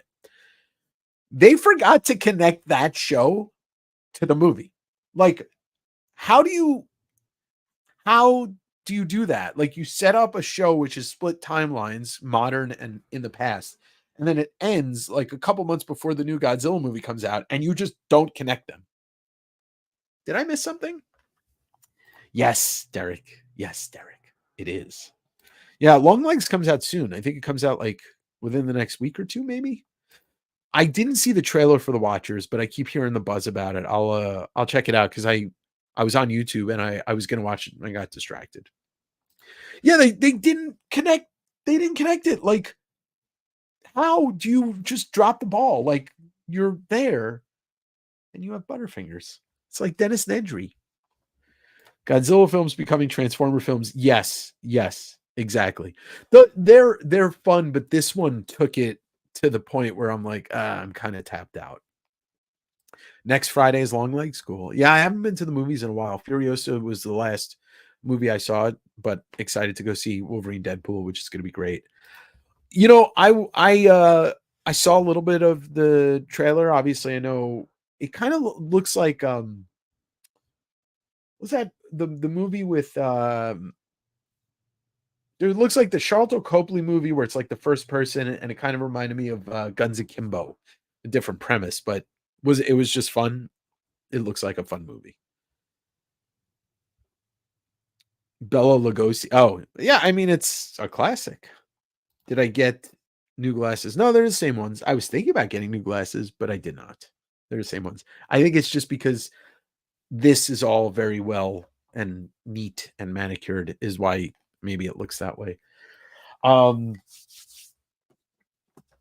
What else we got? Anything else to talk about? Would anybody like to,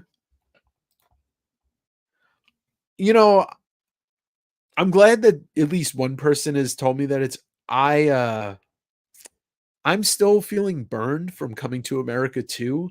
I don't know if I could watch another Eddie Murphy movie now. Because Coming to America 2, I made about a half hour, 40 minutes of that movie, and I was done.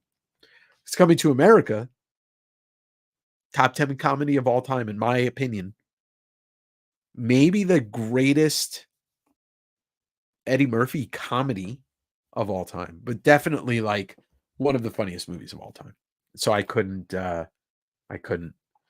give away I don't have any more copies to give away. I'll maybe give away a copy when I have more, but I don't want to I don't know when I'm getting these other ones in. So how much is Riding on the Wolverine? Everything. I mean, it doesn't matter. That movie is already breaking records in the pre-sales, so they already know that it's going to be a hit. Let's put this on record. 3 weeks, Deadpool Wolverine will cross $1 billion mark. 3 weeks. That's the Dave thing. The Dave thing. That's good to know. Maybe I'll check it out. I do love the Beverly Hills Cop movies, even the shitty third one, only because of the George Lucas cameo. Watched a decent documentary on Hulu about some famous breakdance battle. Oh, come to find at the end of it, breakdancing. I think I heard something about that. Not the documentary, that breakdancing. But look, breakdancing is a fucking skill that I have been fascinated by since I was a kid. Since I was seeing videos of that stuff happening in New York City in the 80s. Like, that's breakdancing is, I watched, one of my friends recently went to a breakdancing thing in Seattle, and I watched that stuff and I'm just like, fucking, like, my mind is like, how, like the weird ways that people can move their body in rhythm. I'm excited for it, Derek. Fede Alvarez is good director. It looks truly terrifying. I didn't read anything about the story, but it looks like it takes place in between Alien and, or I think I know it takes place in between Alien and Alien. So maybe it's like the story of what happened to the colony on LV. I can't remember the name of the planet, but that they go to in Aliens. There are a lot of good moments. It takes you back to the original. Okay. Beach Street. Gleaming the Cube. Gleaming the Cube is a fucking classic movie. A little Christian Slater action. A little fucking Tony Hawk cameo.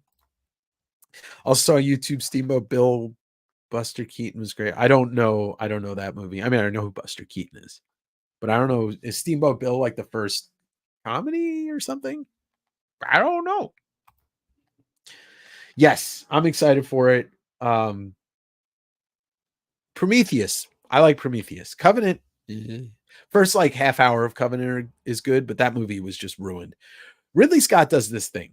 And let's talk about Ridley Scott for a second, because we all love at least 1 to 5 Ridley Scott movies. You got Alien, you got your Blade Runner, you got Gladiator, which Gladiator is probably my favorite movie of his. You got Matchstick Men, you got Prometheus, you've got All the Money in the World more recently. I'm trying to go back and think about some of his older movies that I can't think of. Anyway, Ridley Scott does this thing where he's like, good movie, bad movie, good movie, bad movie, bad movie, bad movie, good movie, bad movie. Like he's like, he's older now, so he can do whatever the fuck he wants. But goddamn,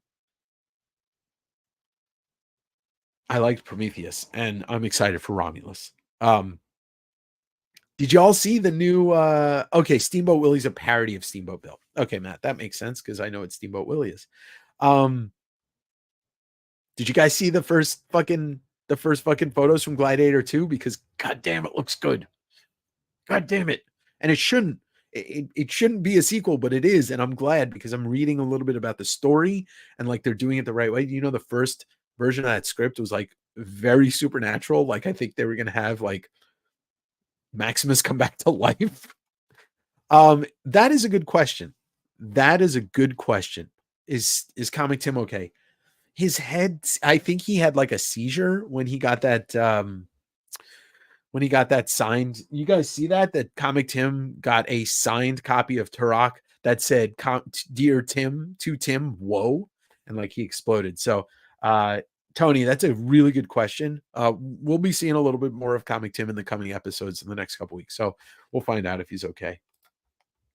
It had so much more potential, but I liked Prometheus from the standpoint it was like an absolutely gorgeous movie. It had so much potential. It does not compare to Alien or Aliens or Alien 3 for that matter. But I still enjoyed it. I got like a man crush on Fassbender, and he's perfect in that movie.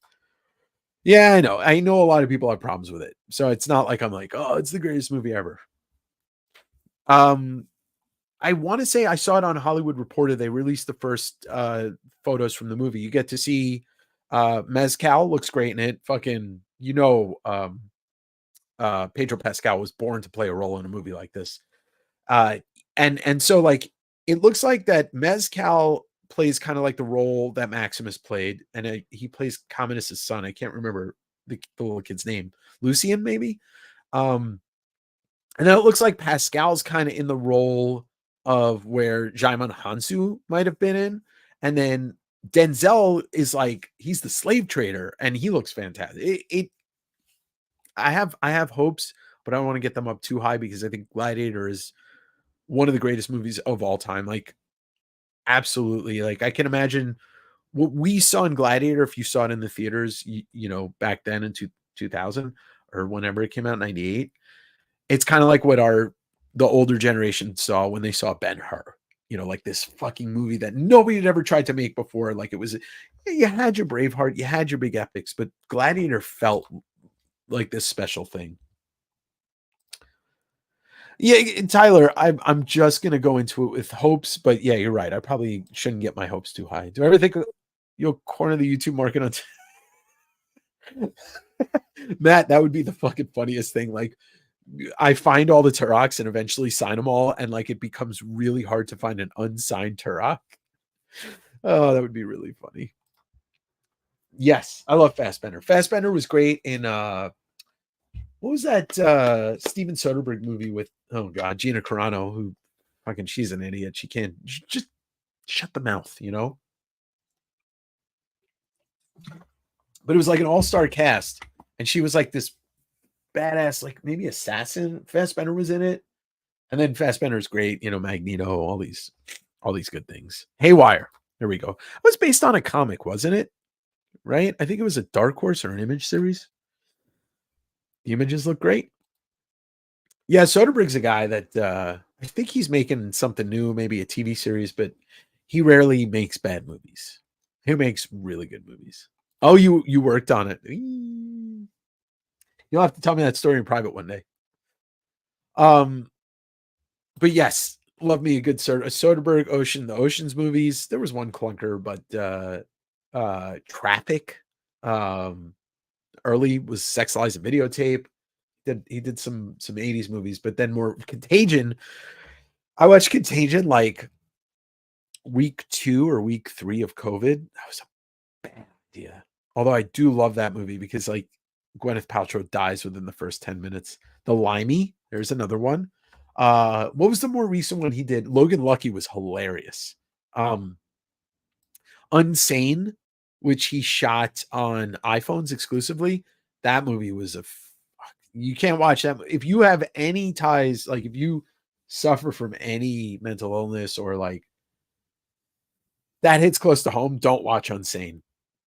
Oh, the Nick. Yeah, that was the show with Clive Owen, right? It was like the beginning, like the kind of origins of like medical surgeries as we know it.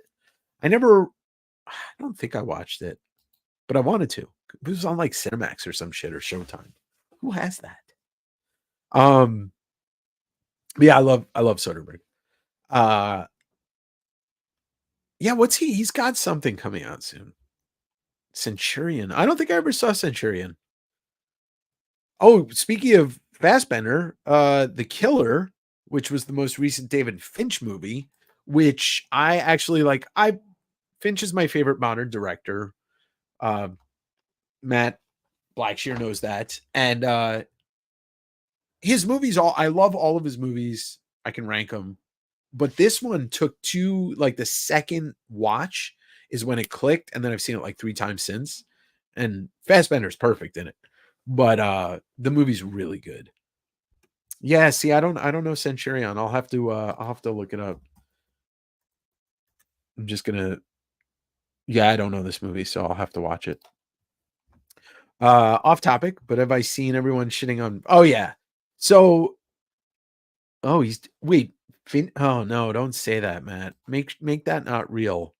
All right, so Derek, I have, and the funny thing is I've known, like, this is not new news. The Jim Lee commission rates. Somebody just eventually decided to post it.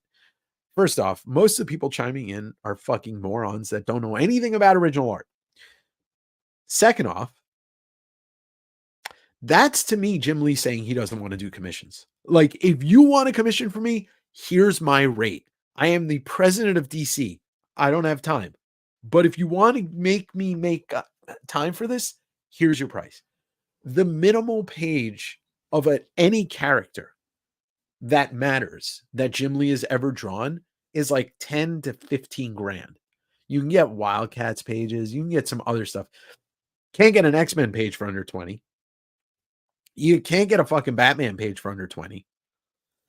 You might be able to get a Justice League page for under 20, but that's when he was phoning it in. His commissions are beautiful. I'm not trying to justify his price tag, but his price tag to me says, I don't want to do this, but if I did, this is how much it would take me. And people getting offended about it, they're just looking for something to complain about. It's the same thing as these Star Wars cunts. They're just looking for something to complain about. They have nothing better to do with their time but complain, so they pick this thing to complain. I see all these people with their YouTube channels that circle jerk over fucking talking about CGC all day, and they don't actually care about comics. It's the same people talking about Jim Lee's commission rates. Read a fucking comic for once in your life. Derek, I love you. Yeah, I don't like this. I don't like this, Matt. I don't like this at all. I didn't even watch Squid Game, so I watched the other one that I really liked. What was that? Fuck. The show that came on before Squid Game that was on the cards, the cards. What was that one called? Oh, fuck.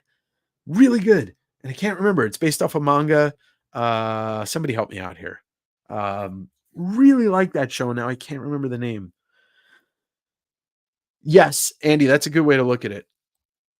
It's a good way to look at it. I don't know, Tyler. I hope it doesn't happen. Yeah, it's like, dude, if Todd and Evgeny, if Todd McFarlane, which we know he won't, ever does commissions, he could charge $30K and people are going to complain the same way. You can't get a Spider-Man page with Spider-Man on it for less than 40 or 50. So if he said, oh, I'll do a $30,000 11x17 commission, that's actually a deal. That's a classic, absolute classic. What can somebody help me out on that other Netflix Japan manga based show that I loved and I can't remember the name, where they can they're all trapped in some weird place that's Tokyo, but it's empty and they all kill each other and it's not Squid Games. Exactly. I don't want to sell a price. Oh yeah, you want to get me started? You can mention the Jim Lee thing, and I'm not justifying his prices, but if you want a Jim Lee commission of Wolverine and it's 20 grand, a Jim Lee page of X-Men with Wolverine is 3 times that much money, maybe twice that amount of money. So thank you, Alice in Borderland. Tim, thank you. Love that show. Absolutely love that show. It was a brutal fucking show. I want to read the manga now because I was left with a lot of questions, and the manga is a lot bigger. Jim Lee is cool too because if you ever go to his 1-8, yeah, he always he did that during what he was doing during COVID is far beyond most people were doing that had some type of stature. He was doing the auctions for those amazing commissions that he was doing in, and whenever he auctioned off, he would give that money to an LCS.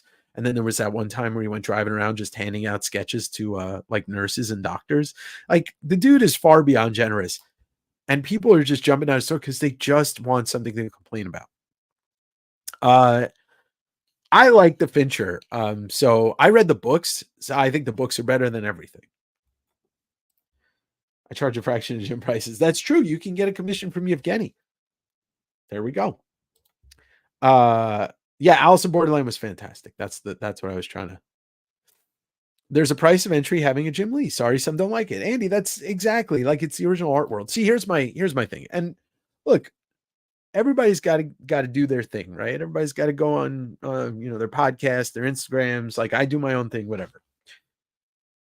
But it's just another thing. It's another thing that people want to make content about. They don't care. They don't have any knowledge about it. They're just there. That's why so many people just talk about slabs, because they don't know anything about comics.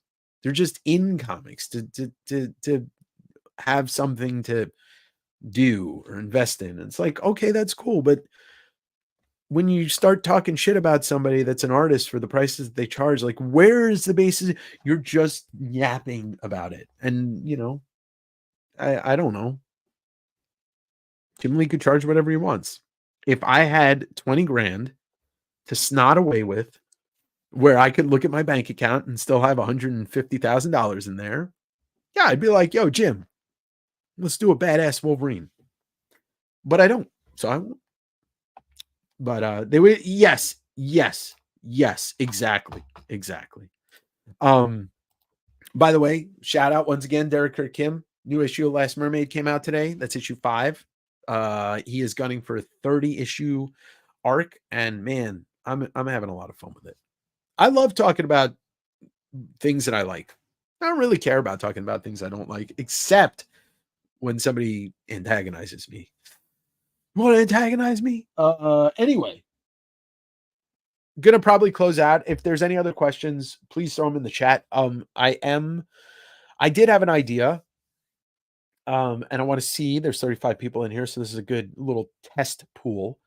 Joe gave me a really good idea of doing an episode for YouTube, where I ask the people that are watching this and the people of the videos to throw a question in the maybe I'll do a community post, and I will film an episode of me rapid firing answering questions. It could be anything to like, how do I get started selling comics? Or what's your take on, the Bone Claws Wolverine or whatever. But I think it would be a fun episode to do if I did like a half-hour episode where I just rapid fire answer these questions, and I give everybody a shout out for the question. But yeah, I think that could be a fun little experiment. I won't answer anything stupid, like if you put a stupid question in there, like, Dave, how do you sleep at night? On your side? They'll be like, fuck off. But anyway, okay. So before we get going, couple of things, please. Follow the podcast, Direct Edition. It's coming back soon. Going to try and make it bigger this season. Well, I appreciate that, Yevgeny. Comic Book Christmas in July. We'll talk about that. That's at the end of this month. You put your comics in a little lending library.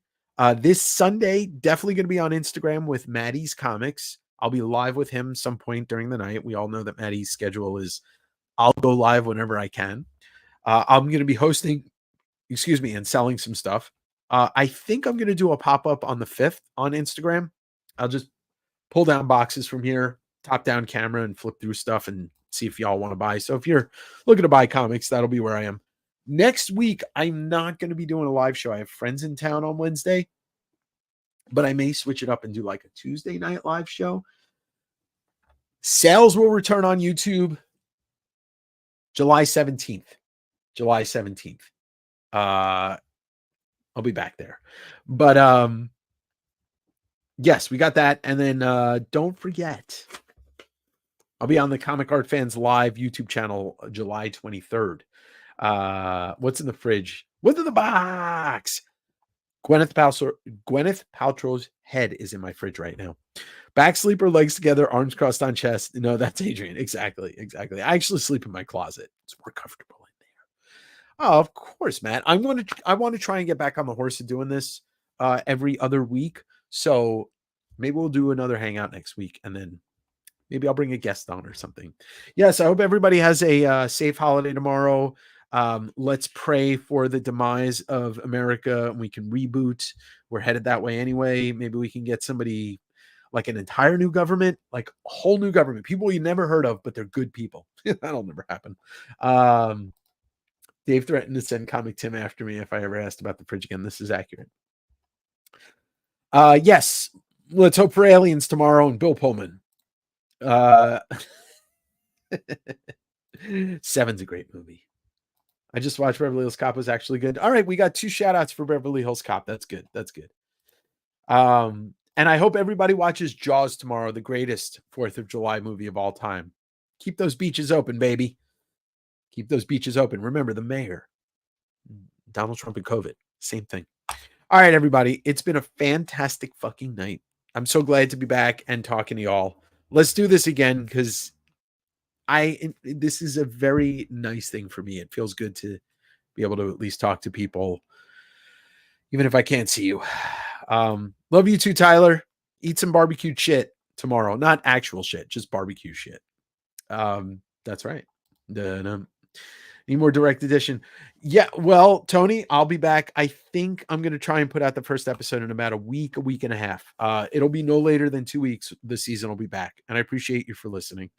Evgeny, Simon, Michael, Derek, other Derek, both Dereks. I'm a Derek, and Derek don't run. Amber, everybody have a good night. we'll just close it out with the sweet, soft sounds of Done Messed Up, his goodness, even though fucking Bryce doesn't come in here anymore because he thinks he's better than all of us. All right, everybody, have a great night. West Coast Avengers. West Coast Avengers.